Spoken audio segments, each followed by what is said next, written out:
You know what they say about server rooms? They smell like desperation, burnt plastic, and energy drinks.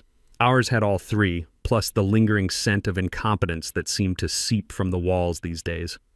I'm Dave Mitchell, 52, and I'd been keeping this place running for 18 years. Former Army IT specialist back when networks were simpler but the consequences of failure were life or death. Started here in 2007 when I got out of the National Guard making $47K a year fixing other people's mistakes. Now I was pulling $87K as senior network architect, which sounds impressive until you realize I was doing the work of 3 people. It was 2:30 a.m. on a Tuesday when my phone started screaming. Emergency alerts lighting up like Christmas, which meant something critical was dying.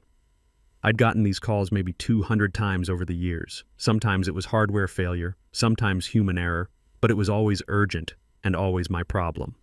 The drive to the office took 12 minutes through empty streets. I used to make this trip in my old Chevy pickup, windows down, thinking about Army days, when a system failure meant soldiers didn't get supply drops or communication went dark in hostile territory. These days the stakes were different, but the pressure felt the same. Our building looked like every other corporate cube farm from the outside, but the 7th floor was where the real work happened. Badge in, elevator up, key code for the server room. The familiar hum of cooling fans and the soft blue glow of status lights. This was my domain. The monitoring dashboard looked like a medical emergency. Database cluster CPU usage at 97%, memory exhausted, transaction queue backing up faster than I could count. Our main client, a logistics company that handled half the shipping for the eastern seaboard, was dead in the water.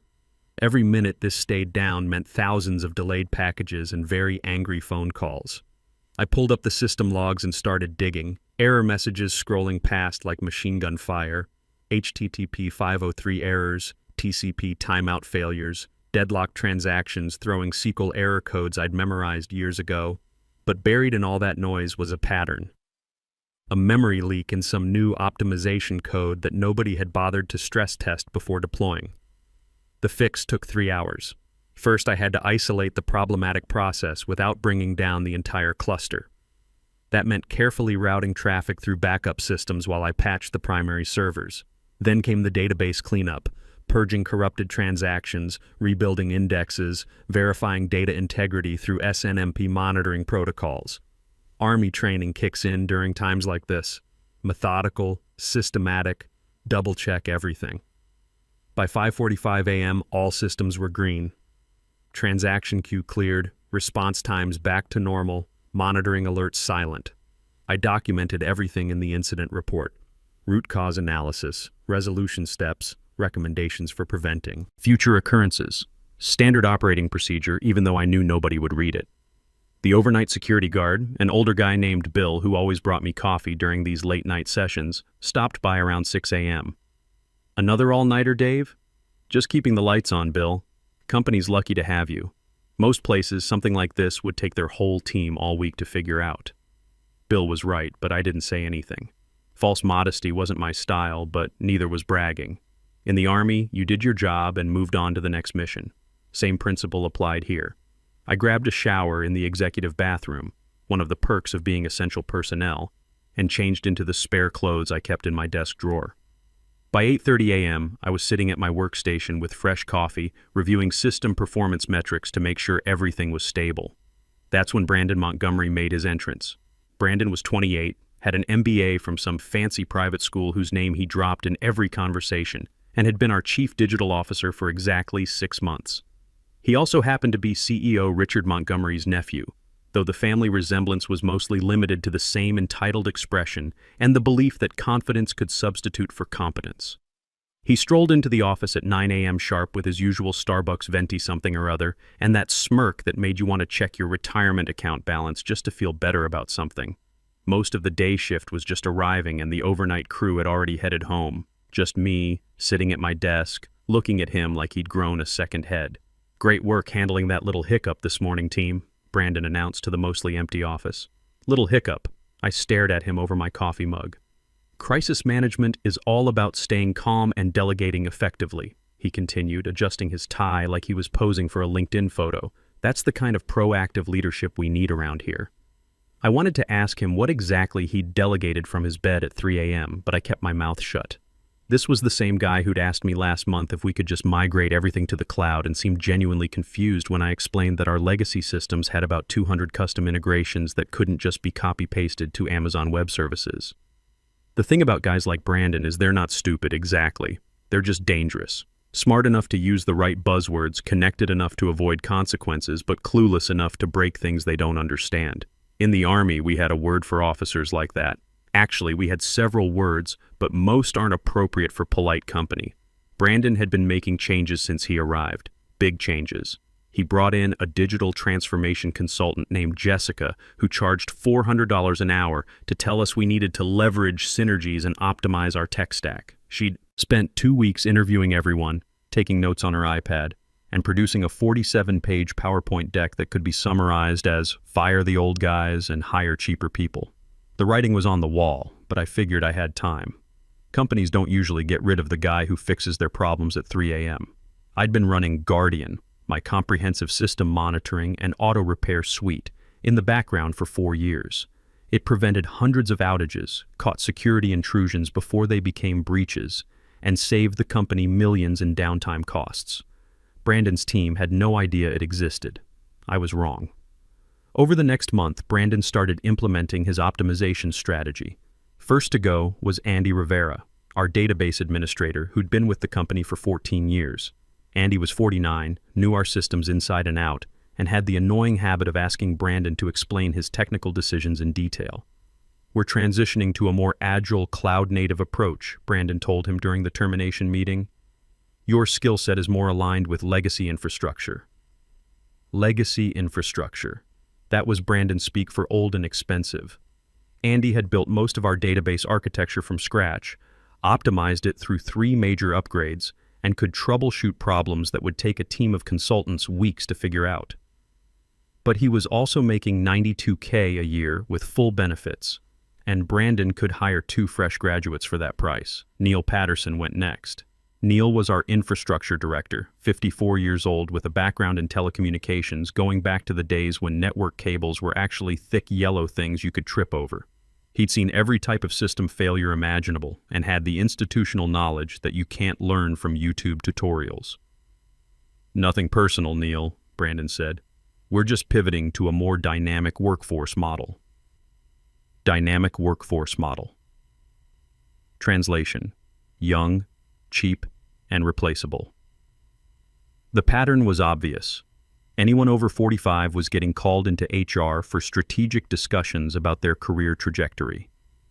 Brandon had started scheduling what he called energy assessment meetings with senior staff, asking questions about adaptability to fast-paced environments and comfort with disruptive technologies. The younger guys were nervous but figured they were safe. The offshore transition was happening gradually. A few positions here, a consulting contract there. Death by 1,000 budget cuts. I watched it all from my desk, documenting everything. In the Army, you learn to keep detailed records of command decisions, especially the bad ones. You never know when you'll need evidence later. Meanwhile, Brandon was hiring his transformation team, fresh-faced kids with computer science degrees and exactly 0 real-world experience. They had impressive resumes, internships at startups, certifications in the latest frameworks, GitHub profiles full of sample projects that looked good but had never been tested under actual load. The team lead was a 26-year-old named Casey who'd worked at 3 different companies in the past 2 years. Great at buzzword bingo, terrible at understanding why our 15-year-old ERP system couldn't just be replaced with a trendy new SaaS solution. "Why don't we just containerize everything and move it to Kubernetes?" Casey asked during one particularly painful architecture meeting. "Because," I explained for the 3rd time, "our main application was written in COBOL and interfaces with 47 different vendor systems, most of which don't have APIs. Can't we just write APIs for them?"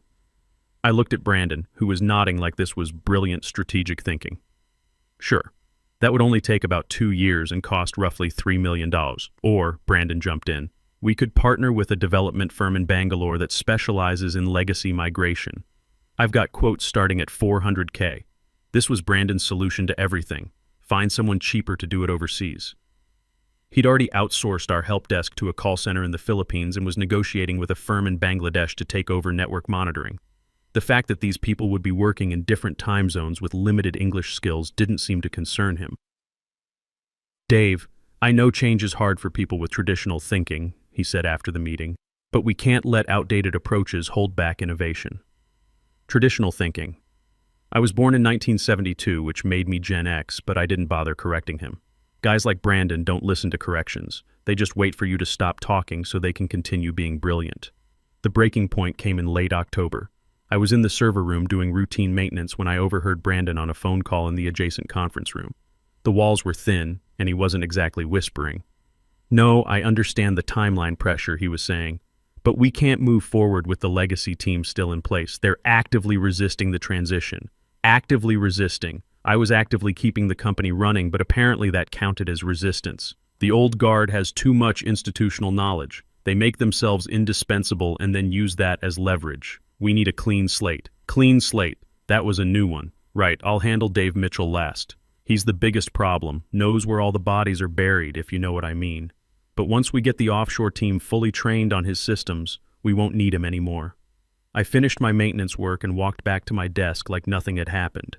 But something had changed. For 18 years, I'd been loyal to this company, worked weekends, handled emergencies, fixed problems that weren't technically my responsibility.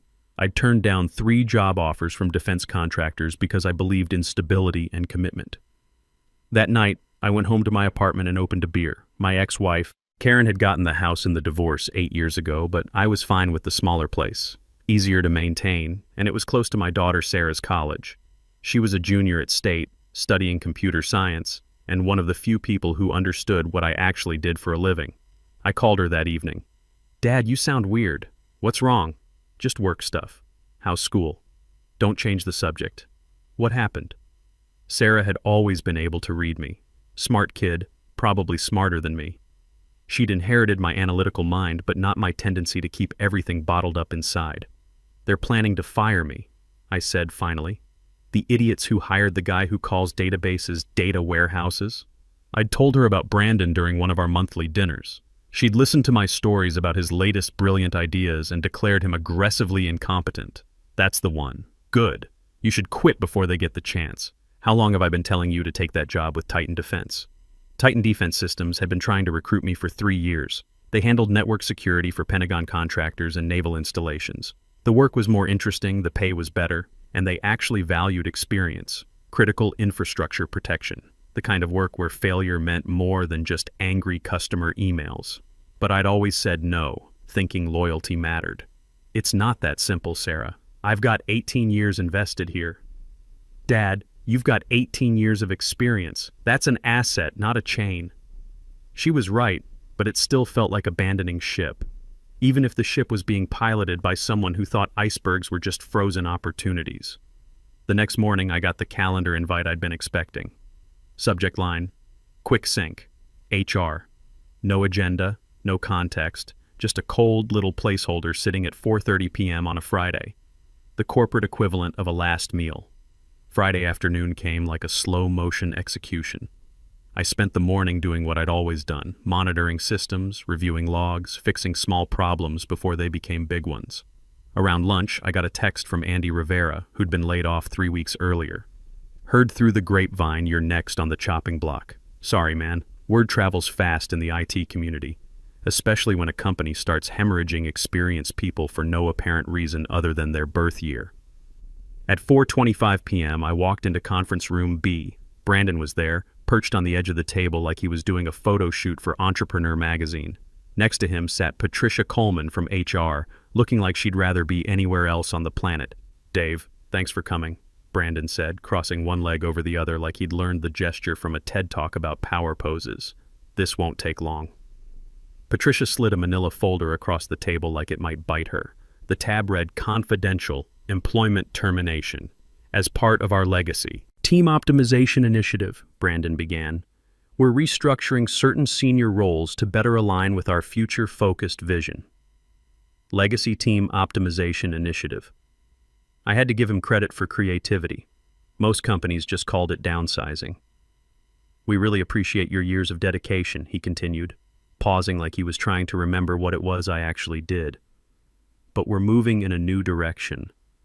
more agile, more collaborative, more contemporary. Contemporary. There was the youth dagger, wrapped in corporate speak. I opened the folder and scanned the severance agreement. 3-month salary continuation, COBRA coverage for 6 months, standard non-disclosure, and non-compete clauses. The legal language was dense, but I'd learned to read contracts during my Army days when I was responsible for vendor agreements on base IT systems. What caught my attention was Section 7, Intellectual Property and Proprietary Systems. It stated that all company systems and processes would remain property of the company upon employee departure. Standard language, except for one problem. They'd never bothered to update my original employment contract from 2007. Back then, the company was smaller and desperate for experienced people. My contract specifically granted me ownership of any original code or systems developed outside normal work parameters, using personal time and resources. The legal department had insisted on this clause to avoid paying overtime when I worked nights and weekends. Over the years, I'd written dozens of custom scripts and monitoring tools, database optimization routines that ran every night to prevent corruption, network monitoring agents using SNMP protocols that caught intrusion attempts before they became breaches, automated failover procedures that kept systems running during hardware failures, all developed on my own time, using my own equipment, because I was tired of being called at 3 a.m. to fix problems that could be prevented. The crown jewel was Guardian, my comprehensive system monitoring and auto repair suite. It had been running quietly in the background for 4 years, preventing hundreds of outages and saving the company millions in downtime costs. The system monitored everything from CPU temperature to network traffic patterns, automatically routing around failed components and triggering TCP health checks when services became unresponsive.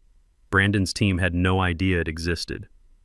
"Any questions?" Brandon asked, flashing that smile he probably practiced in the mirror. I looked at him for a long moment. "Just one. How long do I have to transfer my proprietary systems?" He blinked. "Your what?" I stood up, unplugged my security badge from its lanyard and placed it on the table like a chess piece claiming checkmate. "My intellectual property, the monitoring systems, auto-repair scripts, database optimization routines, they're mine, not the company's. I'll need to properly transfer ownership before my access is revoked." Patricia's face went pale. She was probably the only person in the room who understood the legal implications of what I'd just said. "What systems?" Brandon asked. "The ones keeping your servers from catching fire," I said. "But don't worry, I'm sure your offshore team has everything under control." I signed the termination papers, shook Patricia's hand, and walked out without another word. The elevator ride down felt like descending from a burning building.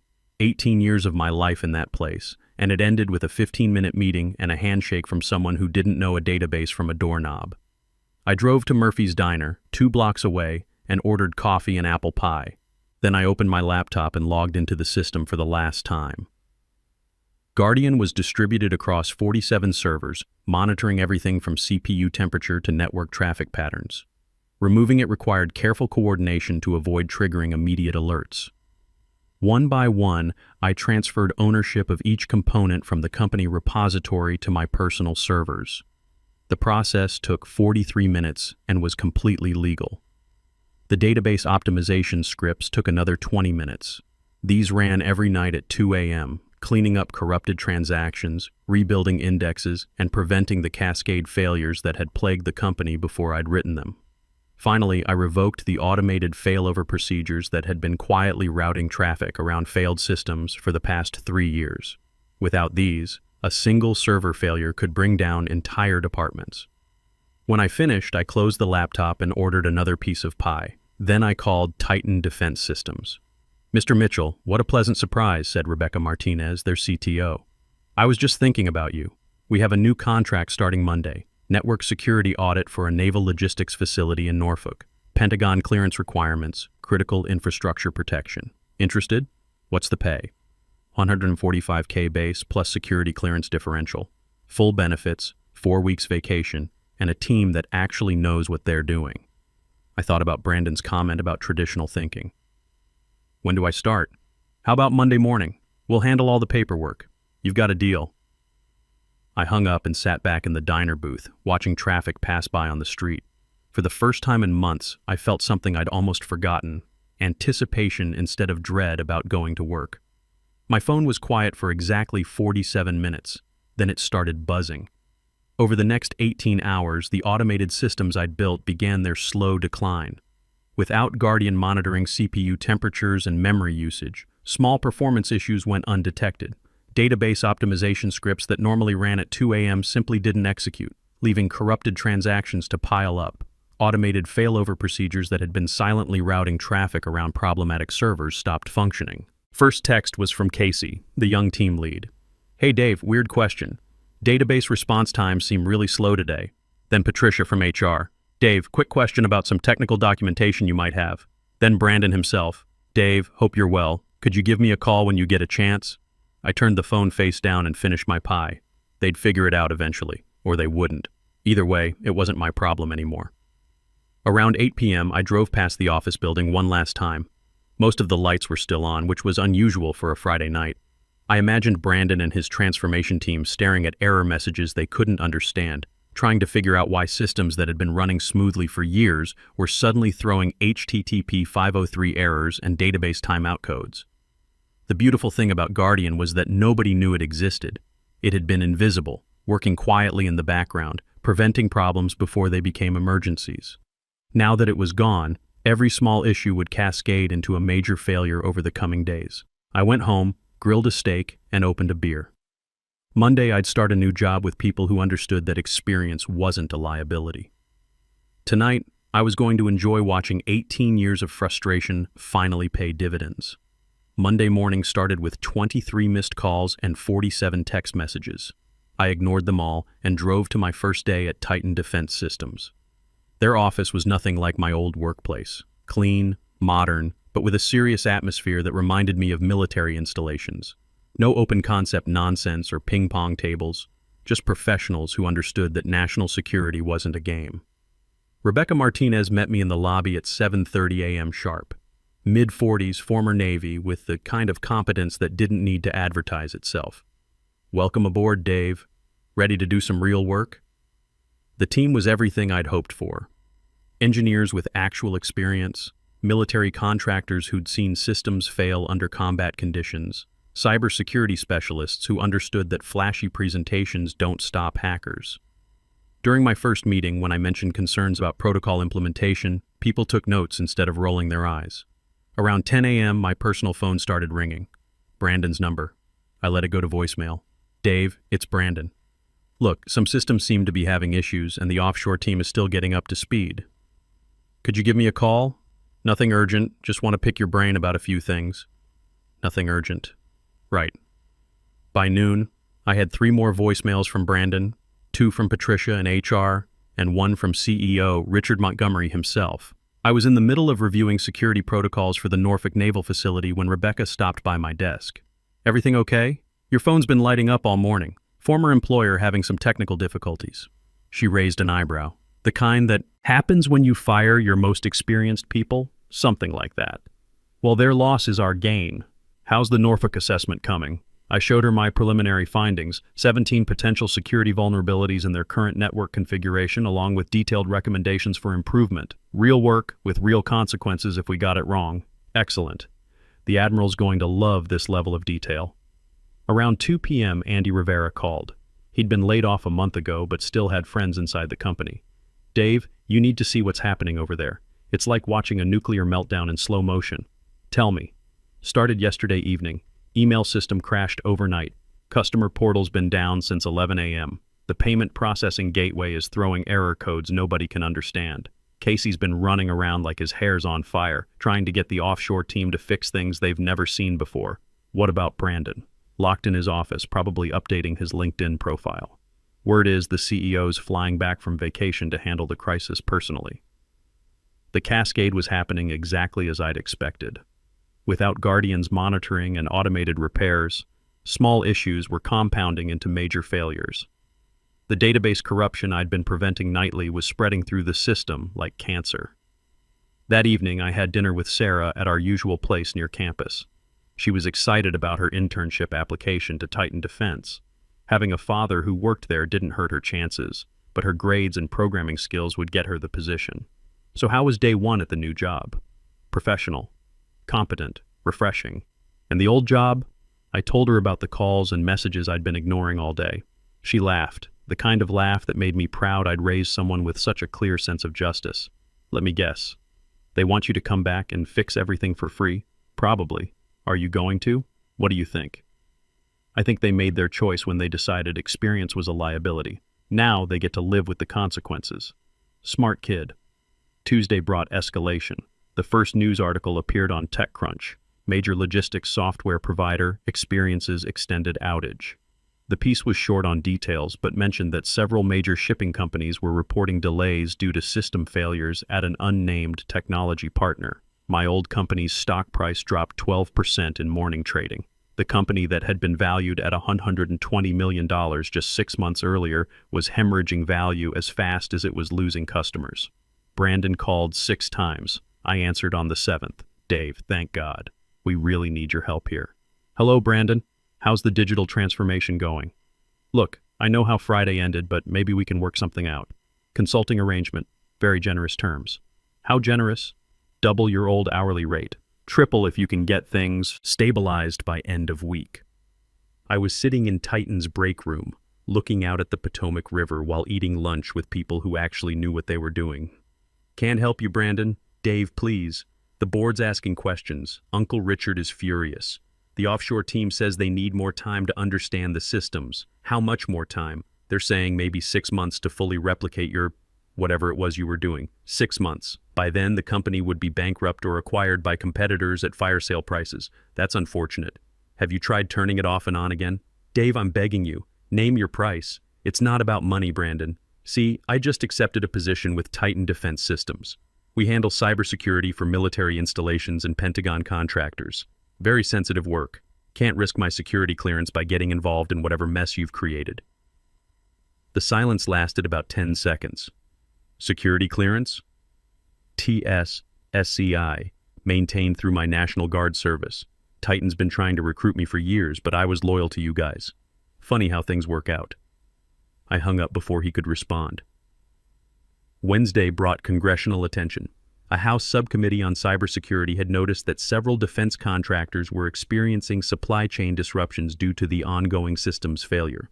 When critical infrastructure starts failing, people in Washington pay attention. By Thursday, the acquisition rumors started. 3 different private equity firms were reportedly circling, looking to buy the company's assets at a steep discount. The offshore team had managed to restore email functionality, but the core business systems remained unstable. Every day brought new cascade failures as systems that had been quietly interdependent began failing in sequence. Friday afternoon, exactly 1 week after my termination, I got a call from a number I didn't recognize. Mr. Mitchell, this is Thomas Baker from Hartwell & Associates. We represent the acquisition team interested in your former employer. Would you be available for a consultation regarding systems integration? What kind of consultation? We understand you designed many of the critical systems currently experiencing difficulties. We'd like to discuss bringing you on board to oversee the technical transition. At what rate? $200 per hour, plus equity participation in the acquisition vehicle. I thought about it for exactly 3 seconds. Thanks, but I'm happy where I am. Though I could recommend some good people who might be available. Such as?